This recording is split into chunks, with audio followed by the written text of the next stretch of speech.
Welcome to Mediocre Gaming, and today we're playing The Crew 2. Well, good morning, good afternoon, good evening, and salutations. Today, what's new with The Crew 2? Let's get to it.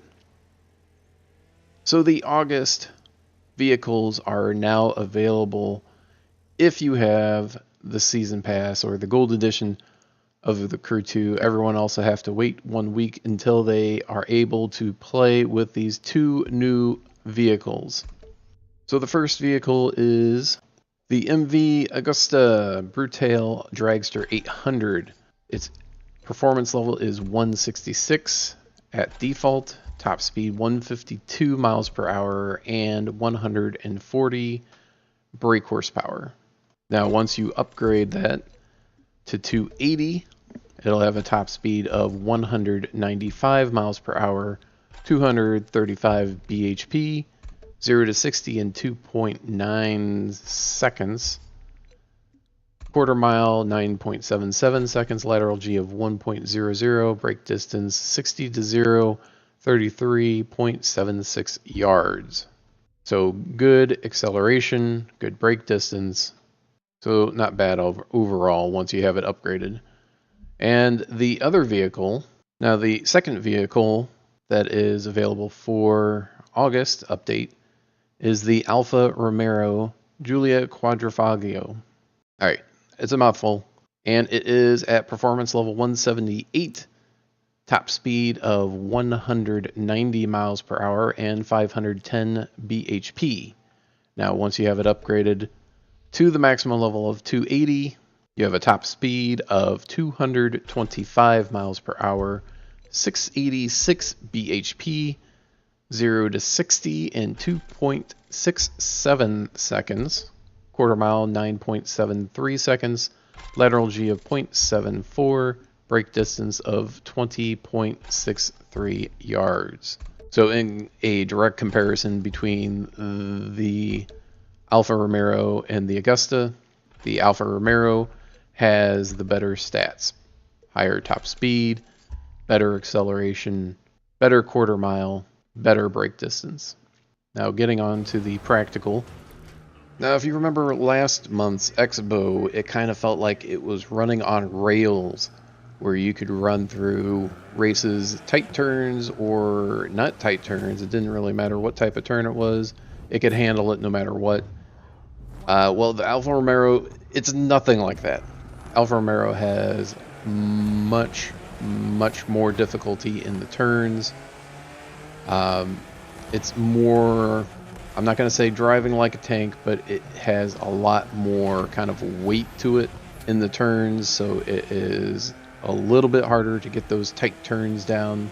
So although it does have decent acceleration, the top speed is, I think, standard for street race cars once you max it out.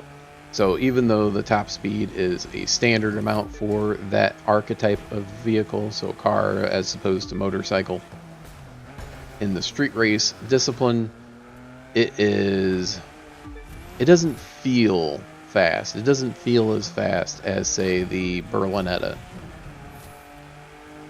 The Berlinetta has kind of the illusion of speed, perhaps, or maybe it actually does have better speed, or it just is able to get up to that higher top speed faster than the Alfa Romeo.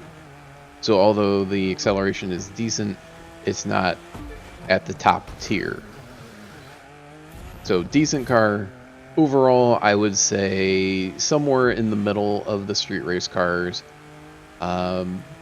Possibly slightly more on the higher end, but still somewhere in the middle.